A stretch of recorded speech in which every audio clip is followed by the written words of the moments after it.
Entonces, empezamos grabación. Un momento, por favor. Listo, perfecto.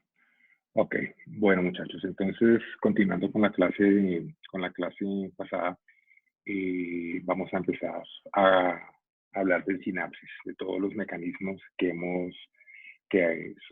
son necesarios para que haya una comunicación entre las neuronas. Esta clase obviamente depende mucho de las clases anteriores, de todo lo que hemos hablado de potencial de acción y potencial de reposo. Son dos temas que quedaron en stand-by. Cualquier duda que tengan, nos podemos comunicar por medio de interno, algún foro o algo para poder aclarar las dudas. ¿Listo? Entonces, antes de empezar a hablar de sinapsis, pues es importante saber de que hay un gran mito, ¿no? Cuando uno empieza a hablar de sinapsis neuronal, uno siempre está pensando en que una neurona se comunica con otra, ¿sí? Como de manera escalonada, ¿sí? Como una especie de línea, y eso es mentira, ¿sí?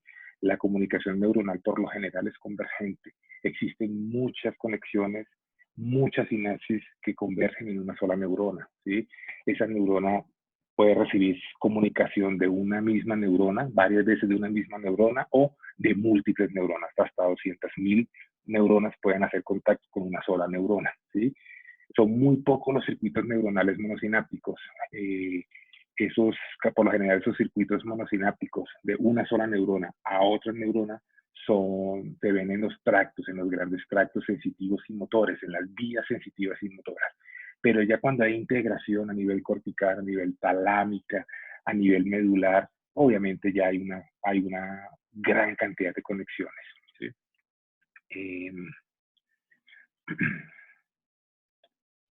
Bueno. Entonces, para iniciar tenemos que hablar de que una sinapsis es la unión de una neurona presináptica con una neurona postsináptica. Esa unión se hace por medio de una modificación del axón. Al final se dilata y es lo que se conoce como botón terminal, ¿sí? Esta unión, esa sinapsis ocurre por lo general en las dendritas. Casi el 95% de las sinapsis ocurren a nivel de las dendritas y solo un porcentaje muy pequeño, hasta un 20%, en el cuerpo de la neurona, ¿sí?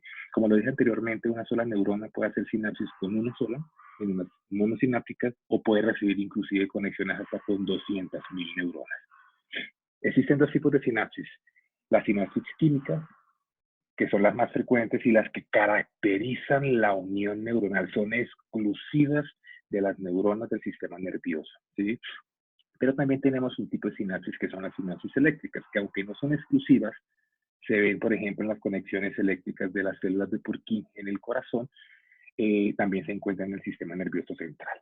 Entonces acá vemos una imagen en la cual vemos las dos tipos, la sinapsis química, que es la característica, la propia del sistema nervioso, y las eléctricas, que son compartidas con otros sistemas como el cardiovascular y el hormonal, por ejemplo. En esta sinapsis química vemos el botón terminal, característico de una sinapsis, que es una dilatación del axón, y vemos una membrana en la neurona postsináptica. Entonces, ¿cuáles son las diferencias más importantes? Primero, vemos la hendidura sináptica. El espacio que existe entre la neurona presináptica y la postsináptica es diferente. Es mucho más amplio en la sinapsis química y es estrecho, casi inexistente en las sinapsis eléctricas. ¿Por qué necesitamos espacio? Porque en esta hendidura sináptica van a haber sustancias químicas, van a haber enzimas, receptores, neurotransmisores que van a ser los responsables de activar o inactivar esa sinapsis química. En esta no necesitamos absolutamente nada porque hay una unión directa entre una neurona y la otra. Segundo, en la sinapsis química van a haber vesículas sinápticas que van a almacenar sustancias químicas conocidas como neurotransmisores, que son las encargadas de activar la sinapsis, ¿cierto? Entonces, esas vesículas sinápticas son características de la sinapsis química. En la sinapsis eléctrica no se necesita ninguna molécula química. Otra diferencia es la rapidez de conducción. Acá se requiere un proceso de ingreso de calcio, de que la vesícula sináptica se acerque a la membrana, que se libere, que fusione la membrana de la vesícula sináptica con la membrana presináptica y que libere el neurotransmisor, ¿ok?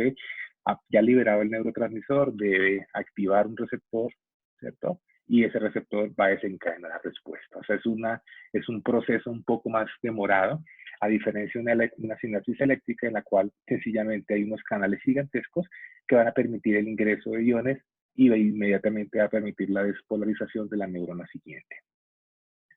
Acá vemos un cuadro en el cual vemos las diferencias, ¿sí? En la sinapsis química es relativamente lenta, en la sinapsis eléctrica es casi instantánea el paso del estímulo eléctrico, ¿sí? En la sinapsis química existe una molécula intermediaria, los neurotransmisores y los receptores, entre otros. En la sinapsis eléctrica no lo hay. La hendidura sináptica, el espacio entre las dos neuronas es amplio, hasta 300 Armstrong. En las eléctricas es muy estrecho, casi inexistente. La dirección del impulso en la sinapsis química es unidireccional. Solamente la neurona presináptica va a activar la neurona posináptica. En las eléctricas puede haber una comunicación bidireccional, ¿sí? Una neurona estimula a la una y ese estímulo se puede devolver. De esa manera se forman redes bastante extensas de comunicación eléctrica. ¿Qué pasa en la neurona posináptica cuando se activa una sinapsis química? Puede haber despolarización, hay cambios químicos e inclusive esos cambios químicos van a producir una modulación en la expresión genética, o sea, van a modificar la función de la neurona posináptica. En la sinapsis eléctrica solamente hay despolarización. Y el tipo de comunicación, el tipo de neuronas que intervienen. La sinapsis química se conoce como neurópilo. Habíamos hablado del neurópilo, es como la comunicación que existe entre una neurona y otra, o sea, es como una especie de vía, de un tracto. En las sinapsis eléctricas, pues es una red, ¿sí? Lo que se conoce como interneuronas. Vamos a ver poco a poco, vamos a describir poco a poco cada una de las sinapsis. Tenemos la primera, la sinapsis eléctrica, es una unión estrecha, dos neuronas se unen por medio de una unión especial conocida como unión GAP. Yo creo que ustedes ya han hablado o han escuchado o han leído acerca de estos tipos de uniones, características en las células epiteliales, en las mucosas, por ejemplo, en las cuales las células se unen de manera muy estrecha y forman una comunicación directa, o sea, una célula se comunica de manera directa con todas las demás. En las neuronas también existen este tipo de uniones, ¿sí? Esos canales, esas uniones se llaman conexones. Esas conexiones básicamente son unos grandes canales que se alinean y comunican el citoplasma de la neurona presináptica con la neurona posináptica, o sea, permiten una continuación entre los dos citoplasmas. Esto permite que pase absolutamente todo, iones, enzimas, inclusive la despolarización ocurre de manera inmediata, o sea, es como despolarizar una parte de otra neurona, ¿sí? O sea, no necesita absolutamente nada, hay un flujo pasivo directo de corriente eléctrica de una neurona a otra.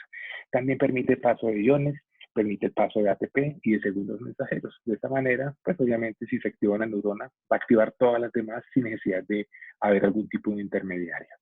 Acá vemos la unión eléctrica, vemos la neurona presináptica, la neurona posináptica, esta unión GAP o unión en hendidura, en la cual se ven unos canales que se llaman los conexones. Estos conexones son grandes canales formados, acá todo esto es el conexón, y vemos que está formado por dos pares de conexinas, 6 conexinas en la membrana presináptica y 6 conexinas en la membrana postsináptica. De esta manera se forma un canal entre los dos citoplasmas y comunican completamente el citoplasma de un lado al otro. Entonces, de tal manera que si hay una despolarización y un cambio en la electronegatividad de esa neurona, esto se va a manifestar de manera directa en la otra neurona sin ningún tipo de intermediario, ¿sí? Acá notamos la unión tan estrecha, ¿sí? 20 en una 20 nanómetros en una química y solamente 3.5 en el área de la unión, el área de la unión GAPA. ¿Vamos bien, muchachos? ¿Todo claro hasta ahí? ¿Me están siguiendo? Ok, perfecto. Listo. Bueno, entonces continuamos. Esa es la sinapsis eléctrica. Eso permite una transmisión directa del impulso eléctrico. O sea, la neurona inmediatamente va a activar absolutamente todas las que estén conectadas en esa misma red. ¿Cuál es la función de esa sinapsis eléctrica? Sincronización. lo que quiere nuestra sinapsis eléctrica es que todas las neuronas de un grupo neuronal específico se activen al mismo tiempo, ¿sí? Eso es muy importante en qué tipo de neuronas. Primero, en las interneuronas, en las neuronas que comunican múltiples neuronas de un tracto, ¿sí? Cuando veamos, por ejemplo, las vías del dolor, nos vamos a dar cuenta que hay unas interneuronas en el centro de la médula que van a comunicar y van a establecer los reflejos, por ejemplo, ¿sí? Otro ejemplo, en los núcleos respiratorios del tallo cerebral, yo necesito que todas las neuronas que me inervan, todas las neuronas motoras que me inervan el diafragma, que me inervan los músculos respiratorios, se activen al mismo tiempo. También es un ejemplo las neuronas del hipotálamo, las que secretan hormonas en el hipotálamo. Esas neuronas tienen que liberar hormonas al mismo tiempo. Entonces, esos son los tres ejemplos más importantes de para qué sirve una sinapsis eléctrica, cuál es la función de una sinapsis eléctrica. Entonces ahora, ya hablando de sinapsis eléctrica, que es la menos frecuente, ¿sí? Esto es la menos característica, existe y es importante hablar, pero definitivamente la más importante es la sinapsis química. Esta sinapsis química es la característica clave de la unión celular en el sistema nervioso. Es una unión especializada entre dos neuronas, ¿sí? ¿Qué características tiene? Primero, hay unas vesículas sinápticas en la terminación, en la neurona presináptica. Esas vesículas sinápticas van a estar llenas de unas sustancias químicas especiales que se llaman neurotransmisores y también esos van a actuar como un mensajero entre las dos neuronas, ¿sí? Y finalmente, esa sinapsis química no solamente va a desencadenar cambios en el potencial de acción en la neurona posináptica, ¿sí? Lo que aparte del cambio en la electricidad en el potencial de membrana de la neurona posináptica, también va a provocar una cascada bioquímica bastante extensa y va a modular finalmente la expresión genética, haciendo que esa neurona sea más o menos sensible a determinado neurotransmisor.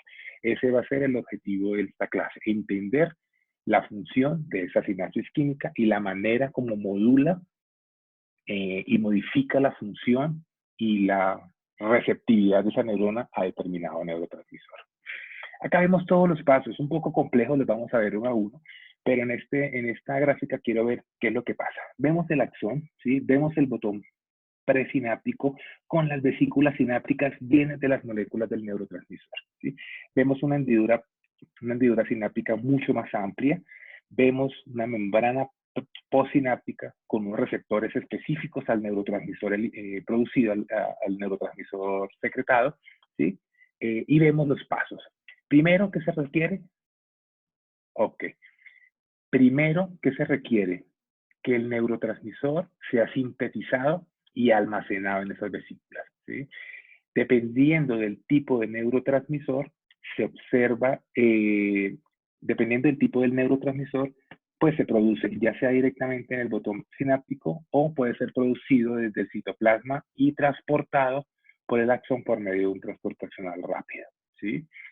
Segundo, ¿qué se requiere? Ya están las vesículas con el neurotransmisor acumulado y en la vesícula vemos un potencial de acción. Recuerden que el potencial de acción va viajando por toda la membrana y cuando llega al botón presináptico, inmediatamente esa despolarización produce la apertura de unos canales de calcio, ¿sí? El calcio, si nos dimos cuenta, en el potencial de acción no tiene mucha importancia, en el botón, en la sinapsis sí lo tiene, porque así como se abren canales de sodio voltaje dependiente, en el botón sináptico se abren unos canales de calcio voltaje dependientes, ¿sí? Solamente se encuentran en el botón sináptico. ¿Para qué nos sirve el calcio? El calcio se abre el canal porque se despolarizó la membrana, se abre el canal y ese canal abierto va a permitir que el calcio que está concentrado en el espacio extracelular entre un flujo rápido de calcio.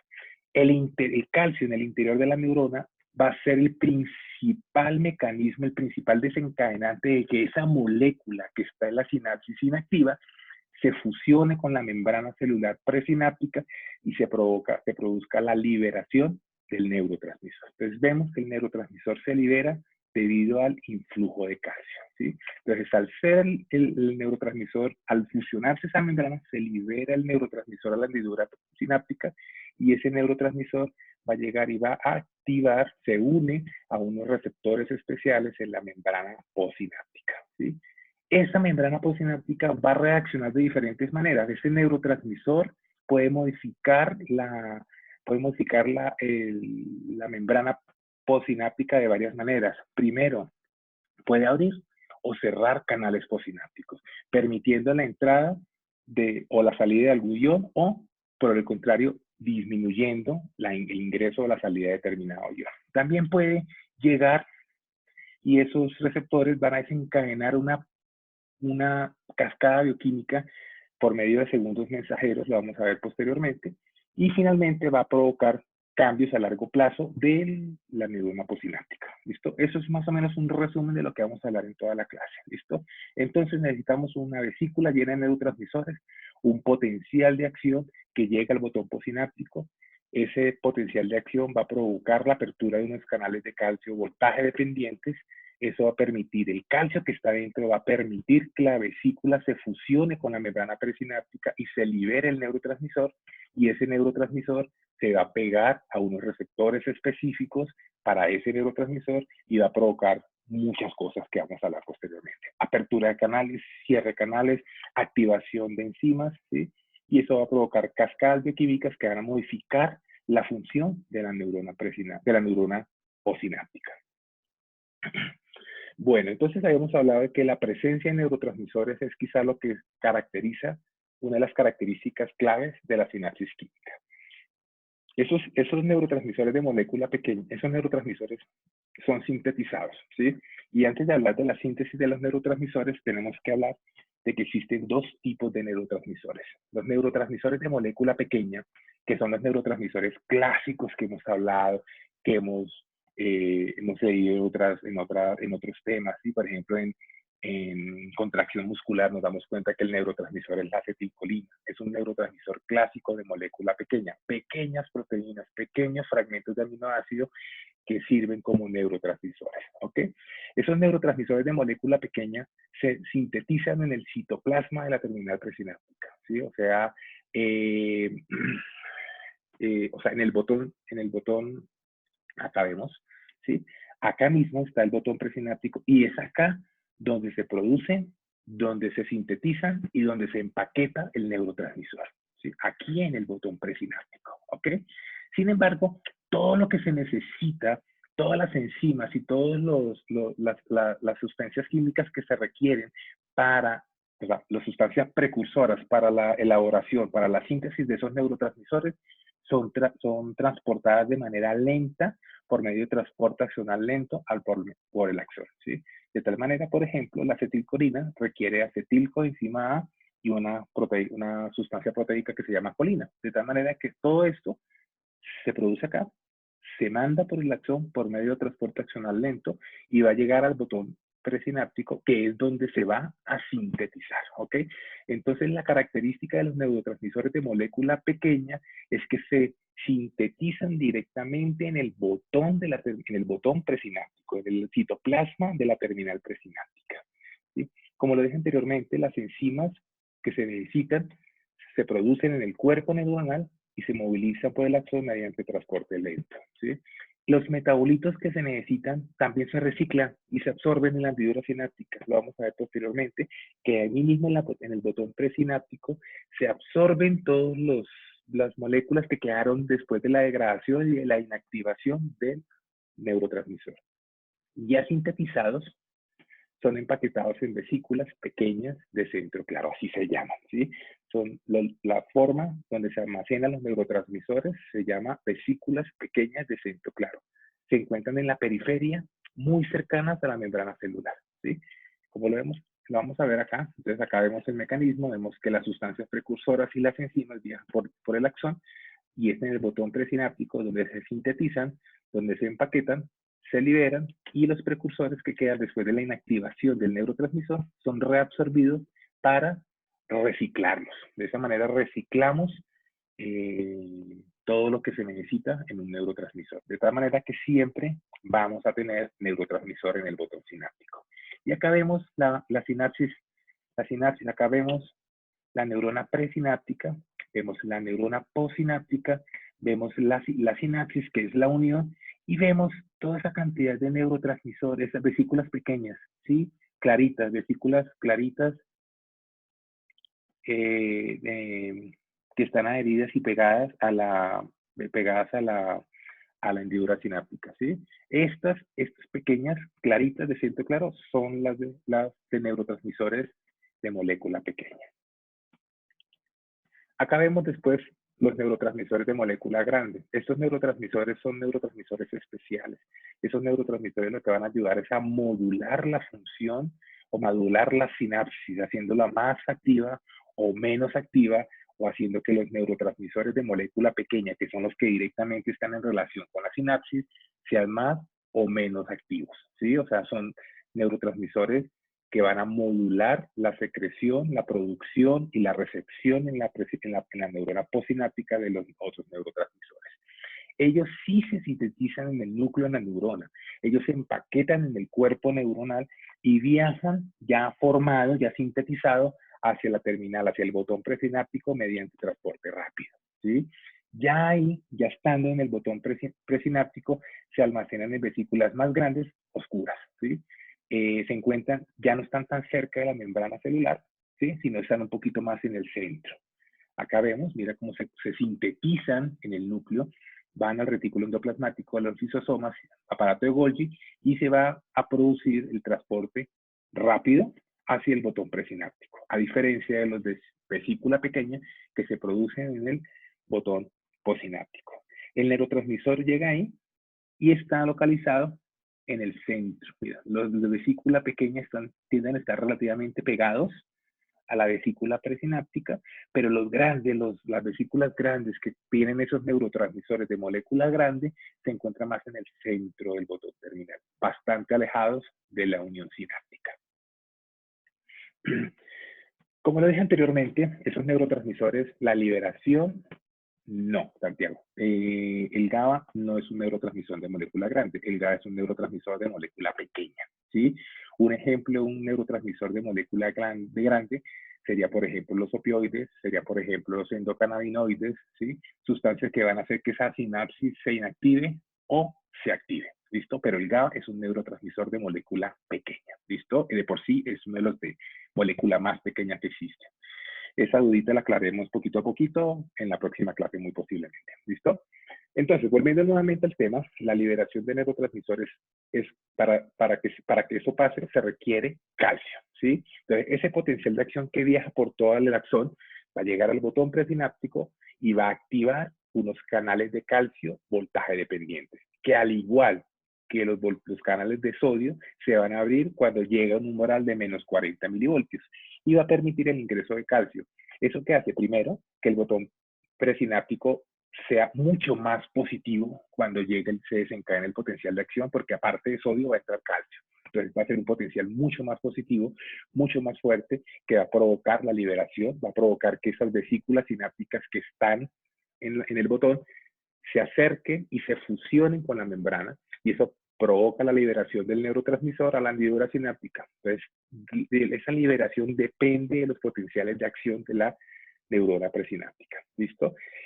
¿Qué tanto requiere? Por ejemplo, los neurotransmisores de molécula pequeña requieren una despolarización normal, pero cuando hay una despolarización sostenida, poco a poco se van liberando neurotransmisores de molécula grande. Ya voy a poner la diapositiva. Entonces, acá vemos igual, se requiere, la misma imagen de la vez pasada, se requiere un potencial de acción, va a provocar el ingreso de calcio, y el calcio es el que va a hacer que estas vesículas se fusionen con la membrana presináptica y se libere el neurotransmisor. Acá vemos el botón, la sinapsis en un estado basal. Las vesículas pequeñas, muy cercanas a la membrana, ¿cierto? Y las vesículas grandes, un poco más lejos, ¿sí? Si hacemos una estimulación de baja frecuencia, pues va a haber un aumento localizado en la concentración de calcio dentro de la célula y va a permitir que las vesículas que estén más cerquitas a la membrana sean las que se liberen. O sea, se van a liberar las vesículas de molécula de centro claro, o sea, las vesículas que contienen neurotransmisor de molécula pequeña, ¿listo? Sin embargo, si la estimulación es muy fuerte y muy frecuente, pues ese calcio que va a entrar va a ser mucho y va a estimular, va a despolarizar todo el botón presináptico, y eso va a provocar que también se liberen los neurotransmisores de molécula grande. Si se dan cuenta, esas vesículas no se liberan en la hendidura presináptica, sino se liberan en la periferia. Y lo que van a hacer es modular la función de toda la sinapsis. ¿Listo? Pero para que se liberen los neurotransmisores de molécula grande, se requiere una estimulación de alta frecuencia. ¿Esto qué ocurre? Por ejemplo, cuando estamos con dolor en un momento angustiante, ¿sí? Pongo el ejemplo que siempre he puesto. Estoy en una moto, voy con mi hijo, me caigo, ¿cierto? Me fracturo una pierna, el dolor es muy fuerte, o sea, la estimulación es muy fuerte, pero esa estimulación fuerte a nivel de la sinapsis del dolor como tal va a provocar que se empiecen a liberar esos neurotransmisores de molécula grande porque hay mucho estímulo y esto, por ejemplo, en el caso de las endorfinas, que son opioides que producimos nosotros mismos, va a modular la sinapsis del dolor para bloquearla y que no sintamos tanto dolor. De esa manera, por ejemplo, frente a un estímulo, una ansiedad muy fuerte, un estrés muy fuerte asociado a dolor, por lo general podemos aguantarnos el dolor hasta controlar. Por ejemplo, salimos a buscar nuestro hijo que salió volando en la moto, lo encontramos, nos damos cuenta que está bien y ahí sí reaparece nuevamente el dolor, ¿sí? Porque hubo una estimulación menor, porque ya se disminuyó el estrés. Eso lo vamos a ir viendo poquito a poquito cuando veamos cada uno de los neurotransmisores como tal. ¿Listo? Acá vemos cómo se disponen esas vesículas pequeñas, ¿sí? Que se encuentran pegadas o muy cerca de la membrana presináptica. Esas vesículas están ancladas a la membrana neuronal y a la membrana presináptica por medio de una cantidad de sustancias, un complejo proteico que vamos a hablar a continuación, y ese complejo proteico se asocia a los canales de calcio, ¿sí? O sea, estos canales de calcio que se despolarizan, que se abren cuando se despolariza la membrana, va a permitir que el calcio llegue y se active una sinapsis en especial. Por eso, cuando es un estímulo, una despolarización pequeña y corta, solamente se van a liberar vesículas pequeñas. Pero ya cuando todas estas se activan al mismo tiempo, la cantidad de calcio va a ser muy grande en el botón presináptico y va a permitir la liberación de otro tipo de vesículas. Acá vemos cómo se reciclan las vesículas, ¿sí? Esas vesículas se reciclan, o sea, se forman por medio de los endosomas, que son invaginaciones de la membrana presináptica que se ocurre allá arriba, allá en el cuerpo neuronal. Estos endosomas van a formarse, van a empezar a evaginarse y a formar unas vesículas de membrana celular. Se van a llenar de neurotransmisores y se van a pegar a la membrana, se van a anclar a la membrana, se van a preparar y cuando entra calcio, inmediatamente se fusiona, libera el neurotransmisor y empieza, esa membrana se fusiona con la membrana celular y posteriormente vuelve nuevamente a formarse la vesícula presináptica. ¿Listo? Todo esto tiene una cantidad, intervienen muchas proteínas, muchos complejos proteicos que vamos a intentar resumir a continuación, y todo este proceso de reciclaje ocurre en un minuto, ¿sí? Desde que se forma la vesícula sináptica, se prepara y se ancla la membrana presináptica, se fusiona con la membrana presináptica permitiendo la liberación del neurotransmisor y luego nuevamente se recicla esa membrana para que no se pierda, obviamente no se desaproveche de ese segmento de membrana, ¿sí? Para ese proceso intervienen muchísimas proteínas. Sin embargo, pues hay unas como más importantes, o que quiero que quede claro, las más importantes. Primero, existe esta proteína que es la sinapsina. Esta sinapsina va a permitir que la vesícula sináptica se ancle a un pool de reserva, como una reserva de vesículas que se encuentran relativamente cerca de la membrana, pero que aún no están activas y aún no pueden ser liberadas. Esa sinapsina lo que va a hacer es formar como grupos de vesículas presinápticas listas para ser ancladas a la proteína, a la membrana presináptica. Tenemos otro grupo de proteínas que son las proteínas del complejo SNARE, ¿sí? Estas proteínas sí son las que van a coger esas vesículas que están en el pool de reserva, que están agrupadas en el centro centro del botón presináptico y las van a pegar y las van a anclar a la membrana. Ya estando ancladas en la membrana, esa vesícula sí está activa y sí puede ser liberada frente al ingreso de calcio. Otra proteína importante es la sinaptotacmina. Esta proteína va a fijar el calcio al complejo SNARE. O sea, va a coger el calcio que entra después de la despolarización va a coger ese calcio, lo va a pegar al complejo SNARE y el complejo SNARE se va a modificar y va a hacer que la vesícula se pegue a la membrana y se libere el neurotransmisor. Y finalmente la clatrina es la encargada, sería esta proteína, la encargada de coger esa membrana celular y volverla como a reciclar, ¿sí? Va a ayudar al reciclaje de las vesículas. Si no tuviéramos esta proteína, pues muy posiblemente la sinapsis no funcionaría porque se agotaría las vesículas sinápticas. Acá vemos, entonces vemos la gemación, ¿cierto? Vemos ese pool de vesículas sinápticas que se pegan por muchas proteínas, pero principalmente sinapsina, ¿ok? También hay actina, que es una proteína de movimiento, pero principalmente la sinapsina va a formar este pool de reserva. Ya después, pues estas proteínas del complejo SNARE van a coger de esa vesícula, la van a anclar, ¿cierto? Esta proteína del complejo SNARE, ¿sí? Todas estas van a pegarse, son toda esta cantidad, pero no vamos a hablar solamente vamos a hablarlas como proteínas del complejo SNARE, ¿sí? Cuando entra el calcio, ese calcio llega y se pega a una proteína especial que es la sinaptotacmina, que es la que va a provocar que se modifiquen esas proteínas, hace que se pegue la vesícula a la membrana y se libere el neurotransmisor.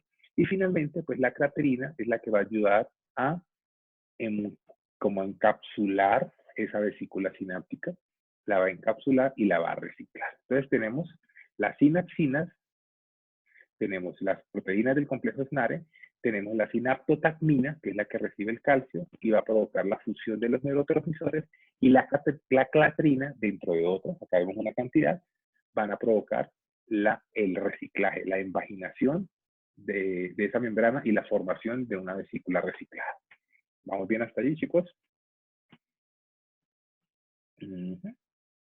Ok. Bueno, ¿alguna pregunta acá, muchachos? Seguimos entonces. Bueno, entonces, seguimos hablando de la liberación de neurotransmisores y nos dimos de la sinapsina es la encargada de anclar esas vesículas a un pool de reserva. Ya cuando esas vesículas necesitan ser liberadas, ahí se activan las proteínas del complejo SNARE.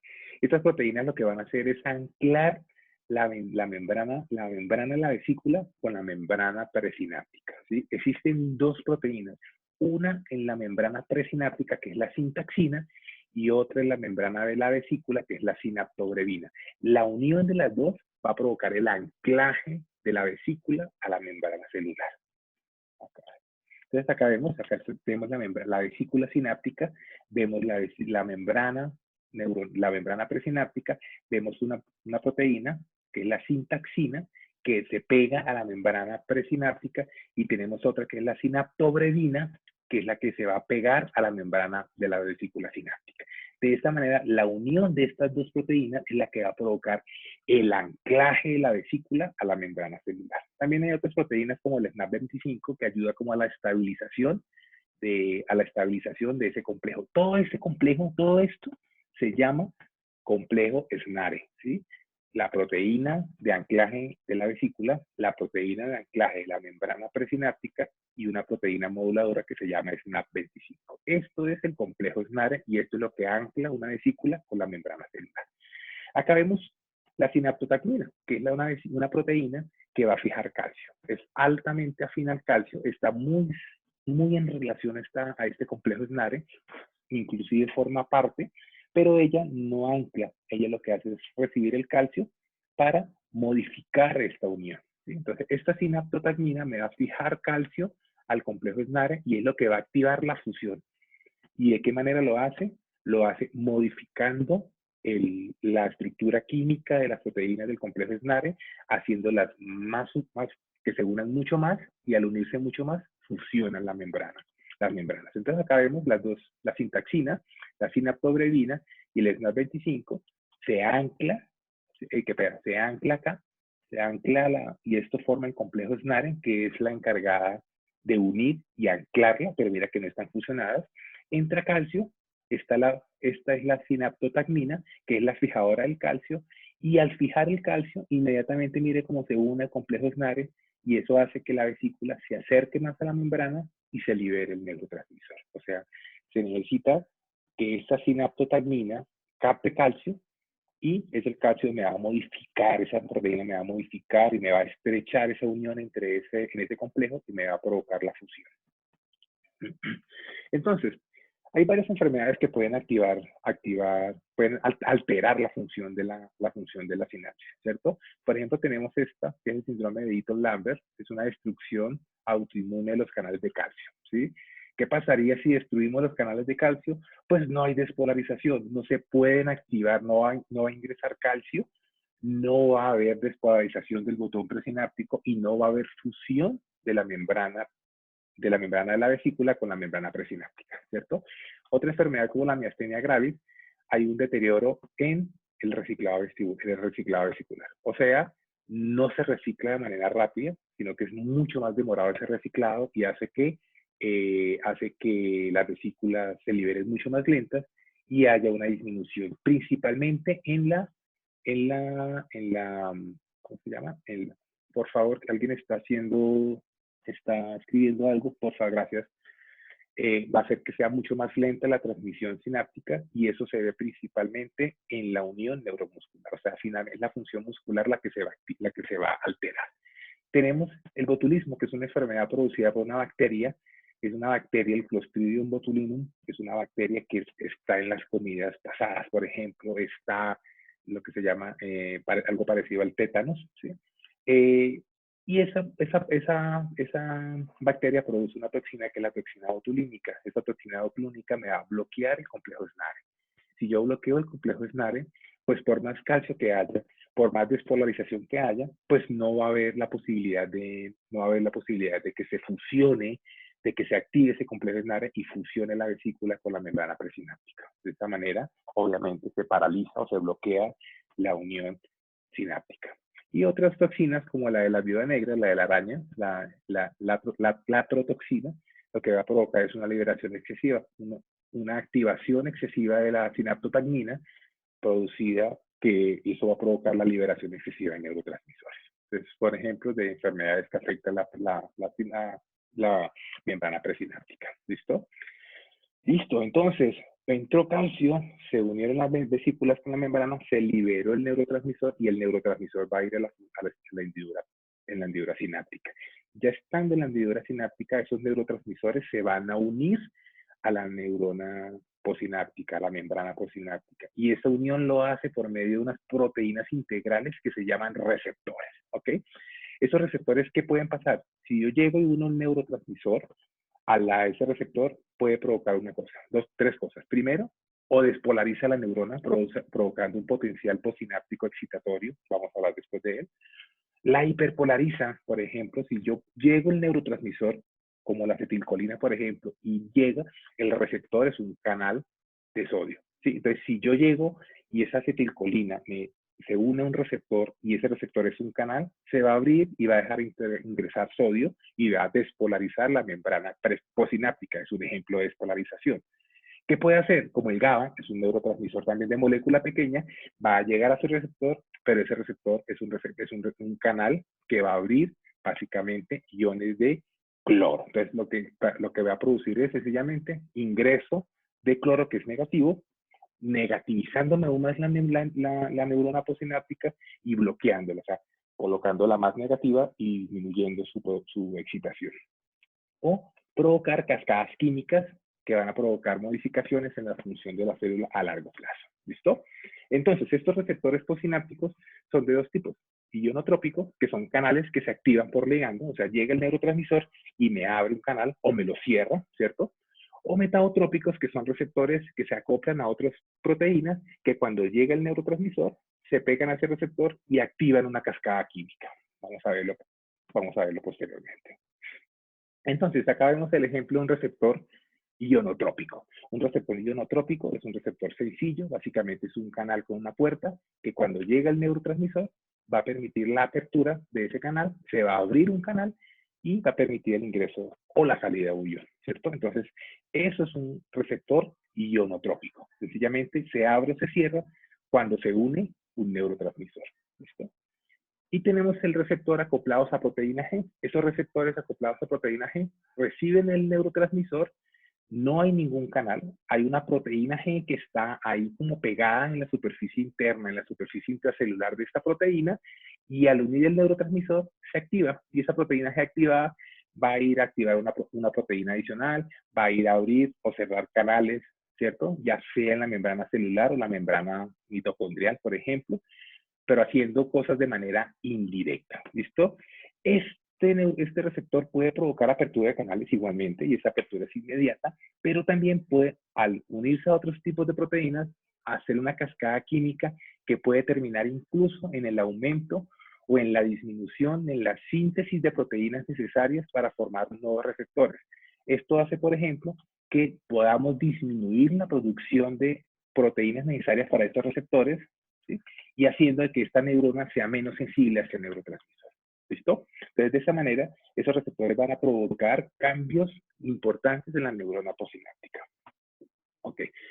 Hablamos de los potenciales posinápticos, básicamente es qué hago yo en la neurona posináptica. Ese neurotransmisor puede llegar y activarla por medio de apertura de canales de sodio o de calcio.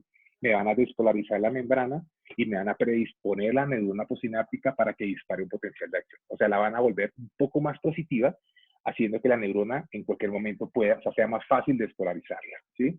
Y tenemos un potencial posináptico inhibitorio, que puede ser porque abre canales de calcio cloro, de potasio o cloro. Si abro canales de potasio, pues va a salir potasio, ¿cierto? Si abro canales de cloro, va a entrar cloro. Esto me hace que la neurona se vuelva más negativa y hace que se bloquee, o sea, que sea mucho más difícil desencadenar un potencial de acción, ¿ok? La sumatoria de todos los potenciales. Recuerden que cuando vimos la primera diapositiva de que una neurona recibe múltiples sinapsis, no solamente uno, sino muchísimas más. Entonces, si predominan los potenciales excitatorios sobre los inhibitorios, pues la neurona va a disparar un potencial de acción nuevo. Si por el contrario, predominan los inhibitorios sobre los excitatorios, la neurona no va a desencadenar y se va a bloquear. Por más que la excite, la va a bloquear porque está mucho más negativa. ¿Listo? Acá tenemos un ejemplo. Tenemos una neurona y tenemos 3 sinapsis, una inhibitoria y 2 excitatorias. ¿Listo? ¿Qué pasa si activo solamente una de las excitatorias? Solamente ese potencial de reposo se va a llegar a ser un poquito positivo, pero no alcanza el umbral. ¿Listo? Si solamente se activa una excitatoria o la otra, ¿sí? Si activamos las dos, obviamente el potencial excitatorio se va a sumar y va a provocar que ese potencial de membrana alcance el umbral, y ya alcanzado el umbral, sencillamente dispara el potencial de acción, ¿sí? ¿Qué pasa? Igualmente, si es inhibitoria, pues se va a producir una disminución en el potencial de membrana que inclusive me va a bloquear uno o inclusive la sumatoria de los dos potenciales excitatorios. O sea, la presencia en potencial inhibitorio por sí solo puede que no haga nada, pero sí me va a disminuir la receptividad, la posibilidad de que esa neurona me despierte o me desencadene un potencial de acción. ¿Listo? Eso es lo que se conoce como sumatoria de potenciales posinápticos. Si hay más excitatorios que inhibitores, pues obviamente eso va a modular y va a hacer que la neurona dispare o no dispare un nuevo potencial de acción. Acá vemos la neuroglía. Habíamos hablado de que la neuroglía tiene muchas funciones, pero están empezando a hablar de algo que se llama una sinapsis tripartita, ¿sí? La unión entre la neurona presináptica, la neurona posináptica y una célula glial, ¿sí? ¿Para qué sirve esa célula glial? Me elimina el potasio extracelular, me ayuda a eliminar y a reciclar los neurotransmisores, ayuda a modificar la respuesta de la neurona posináptica a algunos neurotransmisores, y al parecer, que esto es un concepto relativamente novedoso, parece que también puede producir sus propios neurotransmisores para modular esta sinapsis, ¿sí? Este es un concepto relativamente nuevo. Por lo general, el neurotransmisor que usan las células gliales es el glutamato, pero se ha visto que se pueden producir acetilcolina, pueden producir adrenalina u otros neurotransmisores. Entonces es un concepto relativamente nuevo, ¿sí? Bueno, entonces ya hemos hablado de los mecanismos para liberar un neurotransmisor, ya hemos hablado de los receptores que se encuentran en la membrana postsináptica. Entonces vamos a ver qué pasa cuando ya se activan esos neurotransmisores, cuando ya se activan esos receptores, ¿ok? Antes de hablar de eso, tenemos que hablar de que esa molécula receptora va a traducir la información y va a provocar cambios en una molécula diana. ¿Listo? Básicamente. Eso es lo que yo quiero al final, modificar la función neuronal a largo plazo, y lo hace por medio de una molécula diana.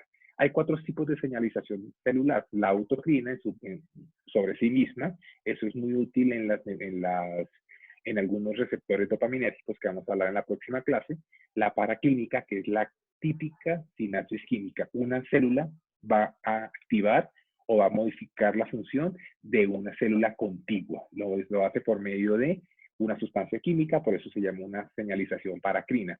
Endocrina hace lo mismo que esto, pero a larga distancia. Las hormonas llegan, se producen en la hipófisis, que queda dentro del cráneo, y puede modificar. Esas hormonas son liberadas en sangre, funcionan como neurotransmisores, pero a larga distancia. ¿Sí? Me va a activar las glándulas suprarrenales, me va a activar la tiroides, me va a activar las glándulas, los ovarios, los testículos, y va a producir, que produzca hormonas. Entonces, esa señalización es muy parecida a la señalización de la sinapsis química, pero a largo plazo. Y finalmente, por contacto directo, que es como lo hace la sinapsis eléctrica. Sencillamente están abiertos unas conexiones que van a permitir el paso de un neurotransmisor o de iones de un lado al otro sin ningún tipo de control, ¿no? Entonces acá vemos el concepto básico, la sustancia neurotransmisora, llega al receptor, el receptor llega y activa una cascada química, y esto va a provocar una respuesta. Todas esas sustancias químicas que se modifican después de la activación del receptor se conoce como un segundo mensajero. Va a modificar, va a haber una cantidad de pasos bioquímicos que va a llegar a una respuesta. Esta respuesta va a ser inmediata, apertura o cierre de canales, o a largo plazo, como modificación en toda la maquinaria genética para producir más o menos proteínas receptoras para ese neurotransmisor. ¿Qué tipos de receptores hay dentro de la célula? ¿Sí? Son receptores que se encuentran dentro de la célula, mira, acá la vemos, ¿sí? Son las moléculas de señalización. Los neurotransmisores deben ser lipofílicos, aunque atraviesan la membrana de manera sin ningún problema, sin necesidad de canal, y activan estos receptores. Básicamente aquí, ¿quiénes están? Están las hormonas esteroideas, ¿sí? Todo lo que tiene que ver con cortisol, todo lo que tiene que ver con toda la parte hormonal, llega y pasa la membrana sin ningún problema, porque son lipofílicas. Y este receptor, al unirse, va a modificar y va a desencadenar cambios directos en la transcripción de las proteínas a nivel nuclear. ¿Qué otro tipo de receptores? Ya los habíamos hablado, los iónicos, los que abren y cierran canales cuando se une el neurotransmisor. Acá lo vemos, llega, activa el receptor y se abre el canal. Tenemos los receptores acoplados a proteína G, que ya lo habíamos visto anteriormente. Está el receptor, está anclado a una proteína adicional. La unión de ese receptor me activa esta proteína G, y esta proteína G va a desencadenar una serie de cambios químicos en el interior de la neurona. Y finalmente, tenemos receptores acoplados a enzimas, que básicamente lo que hace es evitarse la unión a la proteína G. Ya no lo hace de esta manera, sino que activa directamente alguna enzima, ¿cierto? Y esa enzima va a generar un producto. ¿Listo? Vamos a verlo a continuación. Bueno, entonces, básicamente ya hablamos de los receptores ionotrópicos, ya hablamos de que abren y cierran canales. Cuando hablemos de neurotransmisores nos vamos a dar cuenta que hay bastantes, ¿cierto? Pero hay un grupo de receptores que son los acoplados a proteína G, que son especiales, porque son los que van a desencadenar respuestas a largo plazo. ¿Sí? Los receptores ionotrópicos activan o inactivan, despolarizan o hiperpolarizan. Pero estos receptores acoplados a proteína G para modificar la función neuronal a largo plazo, ¿sí? Es una proteína que está formada por 7 segmentos. Uno de esos segmentos es el activo, la proteína G, que tiene unas unidades, unas subunidades, la subunidad alfa, la beta y la gamma. La subunidad alfa va a estar unido a nucleótidos de guanina, principalmente GDP, ¿sí? ¿Qué pasa? Cuando llega el neurotransmisor, se une al receptor, esta proteína G se disocia, se activa. Al activarse la proteína G, se disocia, se separa la subunidad alfa, y esa subunidad alfa es la que va a llegar a largo plazo, va a llegar a modificar otros receptores o otros sustratos, ¿sí? Este proceso se revierte. La proteína G vuelve nuevamente a unirse a las unidades beta y gamma, y va a formar nuevamente la proteína G. Entonces vemos acá, está la proteína G, está el receptor, llega el neurotransmisor, se une. Al unirse, se activa esta proteína G. Esta proteína G tiene tres elementos, y el activo es el alfa. ¿Qué pasa? Pues está unido a un nucleótido. Al activarse, se fosforila, se activa y esta subunidad alfa puede abrir canales, puede activar enzimas para modificar y producir segundos mensajeros, puede activar una enzima intracelular o puede inclusive activar o desactivar genes de transcripción para cambios estructurales mucho más grandes. Entonces, esa es la importancia. De esa proteína G, la subunidad más importante es la alfa, que es la que va a hacer como el trabajo de abrir canales, de activar enzimas, de activar complejos enzimáticos o activar o desactivar transcripción genética. ¿Listo?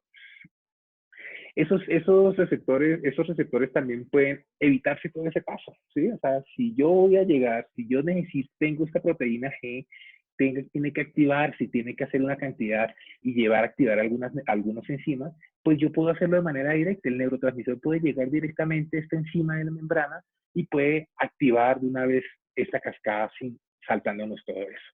Esos son los receptores acoplados a enzimas, ¿sí?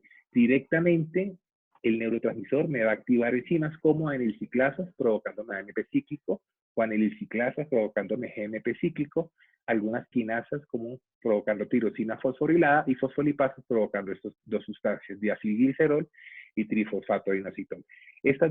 Todas estas sustancias es lo que se conocen como segundos mensajeros. O sea, son las sustancias que me van a llevar a desencadenar una serie de pasos bioquímicos que finalmente va a llegar a activar o desactivar transcripción genética. ¿Sí? De esos segundos mensajeros, el más importante es el calcio, ¿sí? Es el segundo mensajero más frecuente en las neuronas, ¿ok? Ese calcio ingresa, así como ingresa en la terminal presináptica cuando llega el potencial de acción, también puede ingresar en algunas neuronas que tienen receptores que abren canales de calcio y ese calcio va a llegar y aparte de ayudar a despolarizar la célula, me va a servir como un segundo mensajero. Este ejemplo lo vamos a tener muy claro cuando veamos función visual, en la cual el calcio, la presencia o la ausencia de calcio me va a provocar que el fotorreceptor se active o se inactive frente al estímulo luminoso. ¿Okay? Este calcio se va a unir a proteínas fijadoras de calcio, la calmodulina. Cuando hablemos de calmodulina, van a ser proteínas especiales que van a coger ese calcio y lo van a llevar a donde tiene que ser, ¿cierto? Este calcio va a provocar cambios. Me puede haber canales, ¿sí? Hay canales que se abren cuando hay calcio, ¿sí? Entonces, si yo tengo mucho calcio en el interior de la neurona postsináptica, ese calcio que está dentro del canal me va a abrir más canales, provocando ya sea salida de potasio, ingreso de sodio, despolarizando o hiperpolarizando la neurona, ¿sí? También me puede activar otras proteínas, como la sinaptotagmina, que lo vimos en la terminal presináptica, o me puede activar otras proteínas como las proteínquinasas. ¿Listo? O sea, este calcio va a ayudar a seguir esa cascada bioquímica. Otros segundos mensajeros son estos, el AMP cíclico y el GMP cíclico. Son derivados de nucleótidos, del ATP y el GTP, ¿sí? Son activados por la subunidad alfa de la proteína G, ¿cierto? Y esta proteína G activa me va a activar, me va a ayudar a activar, a producir inclusive más. O sea, es como un círculo vicioso. Yo produzco, la proteína G me activa AMP cíclico y GMP cíclico como por sí mismo, pero también me va a activar enzimas como la guanilciclasa y la enilciclasa que me van a producir más AMP cíclico y más GMP cíclico. ¿Listo? También estas enzimas pueden ser activadas de manera directa. O sea, yo tengo la guanilciclasa en la membrana, llega un neurotransmisor, se une a la enzima y me provoca directamente AMP cíclico, o lo hago por medio de proteína G, que me va a activar enzimas que me van a producir más AMP cíclico, ¿cierto? ¿Para qué sirven? Abre canales, cierra canales o me activa algunas otras proteínas, otras dianas como las proteinquinasas que las vamos a ver al final, ¿listo? Entonces acá vemos la enilciclasa, esa es la enzima que está en la membrana, ella va a coger el ATP, lo va a fosforilar y va a formar un AMP cíclico. Este AMP cíclico puede abrir canales, ¿cierto? O puede activar directamente proteínas como la fosfoquinasa, ¿listo? Igual la guanilatociclasa, va a coger el GTP, lo va a fosforilar y va a producir GMP cíclico. Este GMP cíclico va a abrir canales, va a activar fosfodiesterasas o puede nuevamente a formar guanilato monociclasa, que son sencillamente como el precursor de esto, ¿sí? Entonces, estos neurotransmisores, estas sustancias químicas son segundos mensajeros, van a ayudar a formar toda esa cantidad, esa cascada extensa que existe desde que se activa un receptor. ¿Qué otros segundos mensajeros? El diacilglicerol y el trifosfato inositol. Son dos segundos mensajeros que se derivan de el fosfatilinositol, que es básicamente el fosfolípido de la membrana. O sea, todas las membranas de todas las células tienen fosfatilinositol, ¿cierto? Y ese fosfatilinositol puede formar estas dos moléculas y son segundos mensajeros. Este fosfatilinositol se divide por fosfolipasas, ¿sí? Estas fosfolipasas se activan por proteína G y se activan por calcio. Entonces nos vamos dando cuenta de que esa proteína G y todo ese calcio que ingrese me va a provocar más y más segundos mensajeros y eso me va a replicar y a multiplicar la respuesta, de tal manera que un solo neurotransmisor que se pega a un receptor puede provocar una cascada que me va a producir ingreso de más calcio, activación de más proteína G y formación de más segundos mensajeros como el diacilglicerol, el trifosfato de inositol, el calcio, se me pasó el otro, y el GTP cíclico y el AMP cíclico, ¿sí? Esos segundos mensajeros, igual que todo, van a abrir canales de calcio mitocondriales, van a activar otras proteínas y eso va a provocar cambios estructurales a largo plazo. Acá vemos la enzima, acá vemos el fosfolípido en la membrana, tenemos la fosfolipasa. Cuando se activa, va a coger ese difosfato de inositol, va a formar esos dos segundos mensajeros, el diacilglicerol y el IP3, el trifosfato inositol, acá es fosfatilinositol. Y eso va a provocar apertura de canales de calcio mitocondrial, sacando más calcio, ¿sí? Entonces, sacando más calcio, este es un segundo mensajero y me va a potenciar toda la cascada bioquímica en el interior neuronal. Finalmente, ¿qué es lo que van a hacer esos segundos mensajeros? Me van a activar un grupo de proteínas, ya sean proteinquinasas o proteinfosfatasas, ¿sí? ¿Qué hacen? Esas enzimas activadas me van a activar o desactivar proteínas nucleares por medio de fosforilación, ¿sí? Esta fosforilación es el proceso más importante y es lo que finalmente quiere llegar a un neurotransmisor, ¿sí? Fosforilar o desfosforilar proteínas importantes para la señalización nuclear, ¿sí? Entonces, tenemos las proteinquinasas que me van a activar proteínas, ¿sí? Requiere ATP y le mete un grupo fosfato a esa proteína. Al fosforilarla, al colocarle un grupo fosfato, la activa. Por el contrario, las proteínas fosfatasas me van a activarlo, ¿sí? Y lo que hace es básicamente quitarle un grupo fosfato a esa proteína activada para inactivarla. Acá vemos entonces, ¿sí? Tenemos la proteína, llega el segundo mensajero, me activa una proteína quinasa por medio de ATP, fosforila esta proteína y le coloca un grupo fosfato. Esta proteína activada se llama fosfoproteína y esta fosfoproteína es una proteína que va a activar otro grupo de proteínas, básicamente a nivel nuclear. Por el contrario, también los segundos mensajeros pueden activar proteínas fosfatasas, le va a quitar ese grupo fosfato de la proteína y la va a inactivar. O sea, el proceso de fosforilación y desfosforilación es el necesario para activar o inactivar procesos nucleares como la transcripción de proteínas. ¿Listo? Y eso hace, por ejemplo, que el núcleo produzca menos proteínas, menos receptores y la neurona sea menos sensible a ese neurotransmisor, o por el contrario, produce muchos más receptores para que se active más frente a una nueva producción de neurotransmisores. ¿Sí? Finalmente, esos segundos mensajeros producen cambios de esa manera, hasta un mínimo de hasta 60 minutos pueden durar el cambio a largo plazo. A largo plazo, obviamente, 60 minutos en función neuronal, en función celular, es un cambio a largo plazo, ¿sí? Esa fosforilación promueve síntesis de nuevas proteínas, incluyendo los canales y los receptores, y eso hace que, obviamente, sea más o menos sensible a los neurotransmisores, ¿sí? Un ejemplo más importante es el CREP, la proteína de fijación que responde al AMP cíclico, es la abreviatura, ¿sí? Esta CREP, acá vemos el canal de calcio, llega el neurotransmisor y habla de calcio, mete calcio, que es un segundo mensajero, también activa un receptor en la membrana, puede activar, ese mismo neurotransmisor puede activar un receptor acoplado a proteína G, va a formar adenilato ciclasa, AMP cíclico, que es un segundo mensajero también, y finalmente todo lo que va a hacer es activar esta proteína quinasa, que me va a activar este complejo proteico que va a desencadenar y va a producir mRNA y luego va a producir nuevas proteínas para un nuevo receptor, haciendo que ese receptor vuelva a la membrana y este neurotransmisor, o sea, esta membrana sea mucho más sensible a ese neurotransmisor. ¿Listo, chicos? Bueno, ok. Yo... Ay, aquí está. Listo, muchachos. Ya... ¿Sí me están escuchando? Dios mío, los veo muy callados. Listo, ok. Bueno, ¿tienen alguna duda, muchachos?